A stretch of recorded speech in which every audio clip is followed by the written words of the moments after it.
na tonalidade das fotos, das minhas fotos. Por exemplo, às vezes quando eu posto eu coloco alguma foto na internet com algum tipo de coloração diferente, isso acaba, eu acho que acaba chamando a atenção de pessoas, assim, por exemplo, por ser uma foto diferente.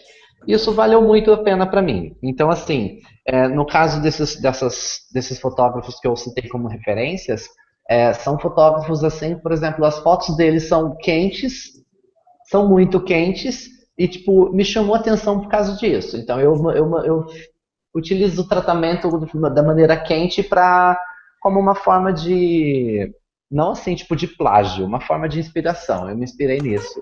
Não, sim. E Então, sendo também, tipo, que vale a pena falar que, por exemplo, eu sempre gostei de foto com tonalidade quente, mas eu nunca soube fazer, entendeu? Então, assim, como que eu sou autodidata, eu fui atrás de procurar saber como que faz a fotografia com tonalidade quente e até resultar nisso. Então, eu encontrei várias possibilidades online para estar fazendo isso, passando isso para minha foto.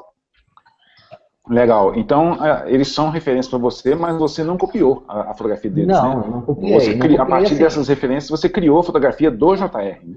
É assim, tipo, eu acho que copiar, eu acho que é uma palavra muito forte, porque a gente, bom, vamos supor, qualquer pessoa pode copiar o meu estilo, as fotos deles vão ser as fotografias deles, entendeu? Porque assim, eu acho que cada fotógrafo tem um olhar único, então eu acho que é um contexto, é pose, é ambientação, eu acho que é tudo.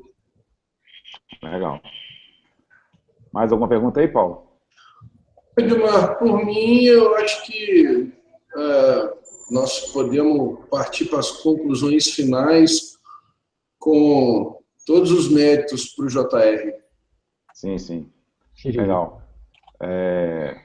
Então, bacana. As perguntas que nós temos são essas. E uma outra coisa, JR, você trata as imagens já pensando também. Só mais uma pergunta aqui, que é bastante interessante também para o pessoal. Você faz a diagramação dos seus álbuns. Sim, sou eu mesmo. Quando. Eu que faço tudo. É Legal. diagramação, atendimento, fotografia. No papo que nós tivemos, você falou que você chegou a esse tratamento de imagem mais rápido, mais dinâmico, exatamente porque você também faz todo o processo. Quando você fotografa, você já fotografa também pensando no No processo final, ou álbum. seja, lá na edição? Sim, exatamente. Isso é tanto na questão tipo, da edição quanto do álbum também. Por exemplo, quando há casos que eu vendo a fotografia só digital. Então, por Uhum. exemplo, com a intenção dos noivos fizerem um álbum, por exemplo, daqui a um tempo. Aí eu explico que, por exemplo, assim, se você já tem para eles terem em mente o tamanho que eles vão querer o álbum deles. Por exemplo, se for um 30 por 30 a foto, aí eu vou ter que ter um pouquinho mais de distância, porque, vamos supor, se eu quiser pegar a igreja como um todo, eu vou precisar de um pouco mais de distância para isso fazer um pouquinho mais de. Para mim ter. Eu não sei explicar direito, mas assim, eu acho que fica melhor eu sabendo o tamanho do álbum, porque aí eu vou ter uma ideia de como que eu vou fotografar a imagem. Por exemplo, um álbum 20 por 30 ele é super panorâmico.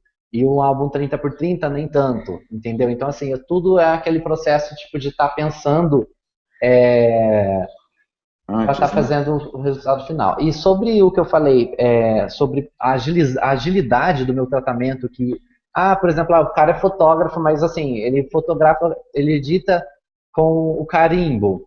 Sim, eu edito com carimbo.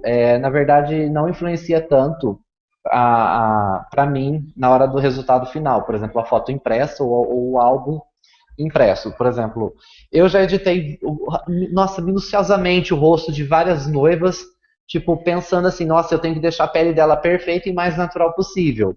Mas na hora que chegava o álbum, eu olhava assim, por exemplo, putz, quase nem tô vendo aquele tratamento que eu passei horas aqui.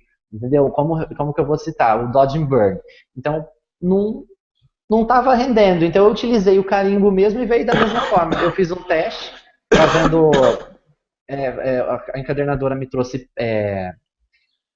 as páginas para mim estar vendo. Aí eu vi, falei assim, não tem diferença praticamente quase que nada. Porque eu utilizo o linho, o papel linho, então tipo, isso vai vai criar uma textura também de linho que quase nem vai ver a textura da pele. Então, isso, o tratamento meu que eu utilizo com carimbo, eu acho que é bem mais rápido, bem mais prático. E eu faço, geralmente, o tratamento das fotos do álbum diretamente na lâmina, após serem exportadas do InDesign, que eu utilizo o InDesign. Então, eu faço o tratamento na lâmina do álbum. Eu acho que, para mim, meu fluxo de trabalho acaba sendo bem mais rápido. E lógico, né? Tá fazendo o tratamento das fotos depois dos clientes terem aprovado o layout do projeto. Porque antes, né, a gente sempre erra para estar aprendendo, né? Eu fazia as edições uma a uma das fotos, mostrava o projeto do álbum para o cliente, aí o cliente fala assim, não gostei dessa foto. Aí o que eu tinha que fazer, né? Eu ia ter que editar outra, aí ia ter um atraso aí para estar fazendo. Muito bom. Paulo, com você as considerações finais. Seu microfone, Paulo.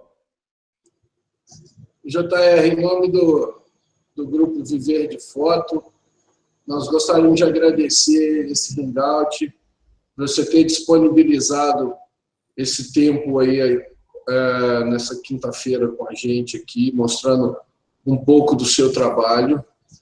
Pessoal que tiver alguma dúvida, quem assistir no replay depois, tem um post lá no grupo fechado dentro do Facebook do Viver de Foto.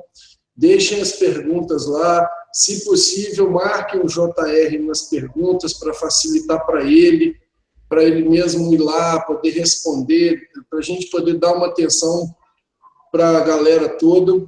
Ok? JR, de coração, muito obrigado. Valeu demais passar esse período agora com você. Muito sucesso para você em São José do Rio Pardo. Edmar, alguma coisa para fechar? Não, Paulo, só mesmo agradecer, né, ao JR essa disposição e disponibilidade do tempo dele para estar aqui com a gente, né, compartilhando um pouco do conhecimento dele. O JR é um dos que está com a gente no Viver de Foto desde o início e que entendeu, né, já. Então, assim, ele entendeu essa proposta do Viver de Foto, que é compartilhar conhecimento e fazer com que os fotógrafos cresçam, e entendendo que aqui não tem quem sabe mais do que ninguém. Eu detenho um conhecimento que o JR não tem, o Paulo detém um conhecimento que eu não tenho, o JR tem. Então, esse compartilhamento faz com que nós possamos crescer e melhorar cada vez mais, né? Para a gente poder viver plenamente de foto, né Zé? A gente vive de foto, né? Então a gente tem que fazer o máximo possível para tudo sair da maneira que fica mais fácil para a gente. Né? Então, facilitando ainda mais eu que sou sozinho, né?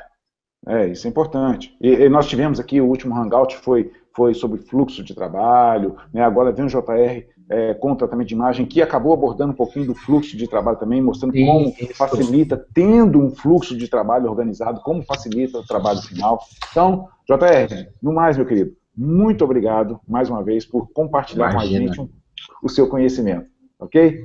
Um forte abraço, sucesso para você em São José do Rio Pardo. Muito obrigado, gente. Que nós tenhamos um segundo semestre e um 2017, né? Com mais fotos ainda, com uma agenda Exatamente.